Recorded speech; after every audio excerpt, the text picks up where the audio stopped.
오늘 우리가 함께 읽은 이사야 10장 5절부터 19절 말씀을 가지고 하나님 앞에 서지 못할 때, 하나님 앞에 서지 못할 때라는 제목으로 함께 말씀을 살펴보기로 합니다. 여러분, 우리 인생에 일어나는 모든 일들이 하나님과 관계가 있는 것일까요? 없는 것일까요? 어떠한 일이든 간에 어떤 사건이든 어떤 사고든 하나님과 관계가 있는 것일까 없는 것일까? 좀 더 구체적으로 강하게 여쭤본다면 하나님께로부터 온 것일까요? 아니면 우리 인간적인 차원의 것으로만 봐야 할까? 이거 참 중요한 문제이기도 하지만 많은 의견이 갈리는 부분이기도 해요. 이번에 코로나19 사태가 참 세계적으로 이슈이고 정말 이례적인 사상 초유의 사건인 것은 정말 틀림이 없는 것 같아요. 근데 이 코로나19에 대해서 이것을 놓고 정말 세계적인 신학자로 알려져 있는 미국의 존 파이퍼 목사님, 그리고 영국의 톰 라이트 목사님, 이 두 분의 의견이 좀 달라요. 존 파이퍼 목사님은 이렇게 결론을 지었어요. 결론이라기보다는 굉장히 이 명제가 가지고 있죠. 이분의 이제 의견의 명제는 이거예요. 코로나19는 하나님의 계획 아래 이루어진 심판이다. 이렇게 얘기한다면, 톰 라이트 목사님은 코로나19가 하나님의 심판이라고 결론 짓는 것은 위험한 일이다. 우리는 그저 함께 애통해야 한다. 이렇게 이야기해요. 물론 하나님의 심판이라고 이야기한 이 존 파이퍼 목사님도 이 톰 라이트 목사님이 말한 것처럼 우리 함께 돌아보고 우리 함께 애통해하고 안타까워하고 우리 서로 돌아봐야 한다, 이런 이야기를 안 한 건 아니에요.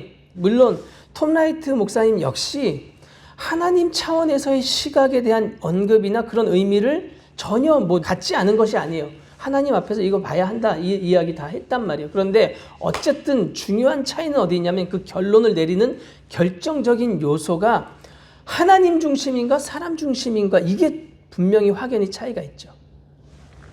존 파이퍼는 하나님 앞에서 이 회개의 포커스를 맞추는 의견을 냈다면, 톰 라이트 목사님은 인간적인 어떤 차원에서의 조심스러움과 하나님 앞에 함부로 화건하지 말아야 한다, 이런 조심스러움, 그리고 위로에 좀 중점을 둔 의견이라고 볼 수 있는 거예요. 물론 저 역시 누가 옳고 그른가를 판단하고 싶지 않고 판단할 수도 없죠. 그런데 적어도 오늘 본문을 보면 우리가 뭐에 초점을 두고 무엇에 중점을 두고 생각하여야 하는지, 어떻게 결론을 내려야 하는지에 대한 좀 분명한 선을 발견할 수 있는 것 같아요. 오늘 본문에 등장하는 아수르는요, 이 본문 당시에 정말 떠오르는 신흥 강대국이었어요. 그 얼마나 강대했냐면, 강성한 힘을 가지고 있었냐면, 열방은 둘째치고 이 북이스라엘을 완전히 멸절시키죠. 완전히 멸망시키는 이 일을 아수르가 해요. 오늘 본문에서의 이 이사야서의 중심 남유다도 정말 이 목까지 차는, 이 멸망 직전까지의 상황으로 몰아넣는 이 막대한 힘이 이 아수르에게 있었다는 거죠. 근데 오늘 본문의 평가, 이 본문의 해석이 참 중요한데요. 5절 6절 한번 보세요. 5절 6절에서 아예 시작부터 이렇게 얘기해요. 아수르 사람은 화 있을진저, 이렇게 하죠. 이 말을 세번역본은 이렇게 얘기해요. 아수르의 재앙이 닥쳐라, 이렇게 시작해요. 오늘 본문이. 왜 이렇게 이야기하냐면, 하나님은 이렇게 얘기해요. 이 아수르를 향해서 내 진노의 막대기였다. 그 손의 몽둥이는 내 분노를 가지고 있다, 이렇게 얘기하셔요. 내가 그를 보냈고, 그를 보내서 치게 했고, 내가 그에게 명령하여 짓밟게 한 것이라고 하나님이 분명하게 이야기하고 계시죠. 이 주체가 지금 누구에게 있는지를 분명히 얘기하고 계세요. 그러니까 아수르의 강성한 것, 그가 북이스라엘을 멸절시키고 남유다에 행한 이 모든 일들 뒤에 지금 하나님이 계시다는 사실을 분명하게 밝히고 있는 거예요. 7절에서 말하는 것처럼 아수르의 뜻, 앗수르의 마음의 생각은 뭐냐면 결코 이것을 명령하고 보내신 그 하나님의 것과 관계가 없다고 지금 이야기하신단 말이에요. 다만 본문에서도 다만 허다한 나라를 파괴하고 멸절하려는 마음뿐이에요. 이 앗수르에게 가지고 있는 마음은. 하나님의 의도, 하나님의 목적 이게 전혀 관계가 없는 거예요. 기어이 이것을 알지 못하니까 13절, 14절에서 이렇게 얘기하죠. 자기의 손의 힘과 지혜를 헛되이 자랑하고 스스로를 총명한 사람이라고 얘기하면서 총명한 주체인 양 막 뽐내죠. 자신을.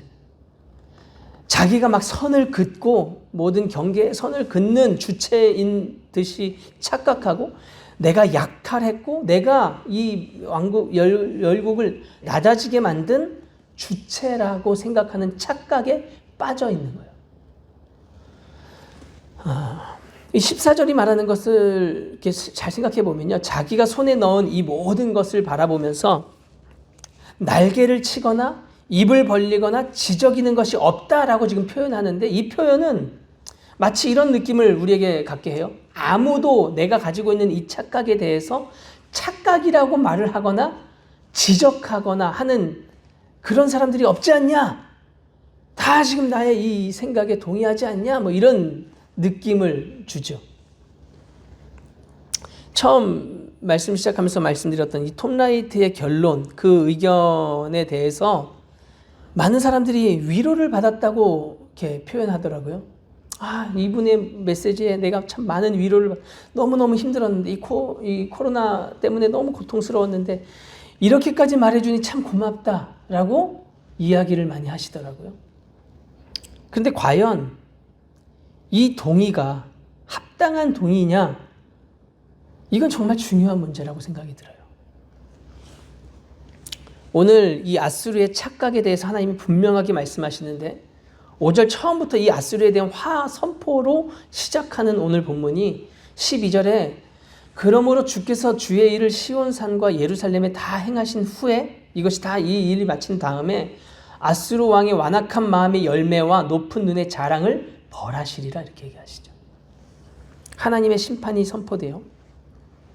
이렇게 앗수르는 열방들이 심판을 당하는 그 심판의 첫 심판 대상이 되죠. 이 심판의 메시지가요 16절부터 19절에 또 이어져요. 그러므로 만군의 여호와가 살찐 자를 파리하게 하신대요. 맹렬히 타게 하시는 이 타게 하시는 불, 하나님을 불로 표현하시면서 그 빛이 불이 되고 거룩하신 이가 불꽃이 되어서 다 소멸시키겠다. 아무도 이 다 타고 남은 이 앗수르의 나무가 몇 그루인지 조그만 애기들도 다 셀 수 있다. 몇 개 안 된다는 거죠. 이렇게 내가 심판하겠다 하나님이 말씀하세요. 결국에 오늘 본문은 우리 19절까지지만요. 20절부터 이 내일 본문에서 앗수르가 어떻게까지 멸망하게 되는지에 대한 이야기, 그리고 궁극적으로 사실 이 일을 통해서 이 앗수르가 점령하고 멸망시키신 이 일을 통해서 하나님이 궁극적으로 가지고 있었던 목적이 뭐냐? 자기를 친 자를 의지하지 않고 헛되게 의지했던 그 자가 자기를 이 친자를 의지하지 않고 다시금 이스라엘의 거룩하신 이 여호와를 진실하게 의지하는 그 남은 자가 돌아오게 될 것에 대한 말씀을 분명하게 하고 계세요. 목적이 뭐냐? 이 근거가 뭐냐? 주체이신 하나님의 의도가 뭐였느냐? 이게 내일 본문에서 분명하게 밝혀지고 있단 말이에요.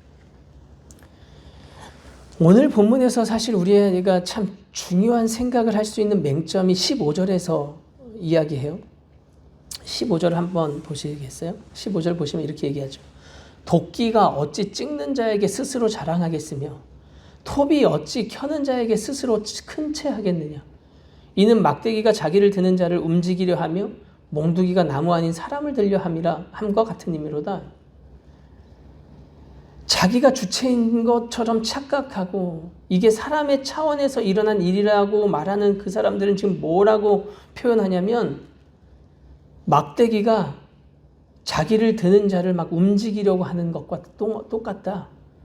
몽둥이가 오히려 그 몽둥이를 든 그 사람을 막 들고 어떻게 하려고 하는 것처럼 그런 것과 똑같다라고 얘기하는 거예요. 그러니까 아무런 힘도 아무런 생명력도 없는 이 도구일 뿐인 이게 그 주체자인 하나님을, 그 사람을 좌지우지할 수 있느냐 이거예요. 제가 오늘 묵상하면서, 본문을 묵상하면서 생각한 게 뭐냐면, 성경 어디에도 물론 하나님이 사람을 사랑하시고 우리 사람을 향하여서 얼마나 중요하게 생각하시는지, 얼마나 위로하고 싶어 하시는지, 얼마나 안타까워 하시는지, 이 사람에게 정말 모든 이 관심과 중심이 다 여기 우리 인간에게 포커스가 맞춰져 있는 건 분명해요. 근데 그 포커스를 맞추고 계신 주체가 누구냐? 하나님이란 말이에요. 그러니까 성경은 어디도 이 사람과 하나님 사이에서 기본적인 중심이 사람에서부터 비롯된 것이 없단 말이에요. 그 중심, 그 기준, 그 근본은 반드시 하나님이세요. 그렇기 때문에 우리가 받고 누릴 수 있는 이 사랑과 은혜가 무한할 수가 있고, 그것이 측량할 수조차 없는 그런 분량의 사랑과 은혜가 될 수 있는 이유도 바로 거기에 있단 말이죠. 중심이 하나님, 근본이 하나님께 있다는 것.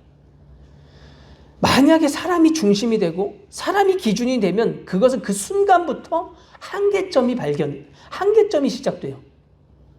제한적이게 될 수밖에 없고, 중심을 잃고 어떤 우리 사람이 생각할 수 있는 수준에서 밖에 이해될 수 없고 이렇게 누릴 수 없는. 왜? 오늘 보면 이 15절에서 말하는 것처럼 하나님의 손에 붙들린 도구일 뿐이란 말이죠. 그 목적과 방향, 뜻, 능력, 이게 그것을, 이 도구를 들고 사용하시는 하나님께로부터만 나올 수 있는 것이기 때문에. 그러니까 우리는 하나님이 쓰시기에 유용한 도구이고 하나님의 손에서만 사용되는 존재라는 사실을 잊어서는 안 되는 거죠. 나아가서 우리가 우리의 모든 삶, 우리가 살아가고 있는 이 세상, 이 만물이 하나님 앞에 존재한다는 사실, 이거 역시 우리가 간과하지 말아야 하는 것이죠. 하나님 앞에 서지 못할 때, 하나님 앞에서 생각하지 못할 때, 하나님이 그 근원이시라는 것을 생각하지 못할 때, 우리는 오늘 아솔처럼 우리 자신을 자랑하고 우리의 생각을 드러내고 거기에 빠져서, 그 착각에 빠져서 헤어나올 수 없는, 그 착각 속에서 서로 옳다, 서로 위로했다, 서로 마음이 좋다, 마음이 편안하다 주고받는, 그러다 결국 하나님의 심판으로 이어질 수밖에 없는.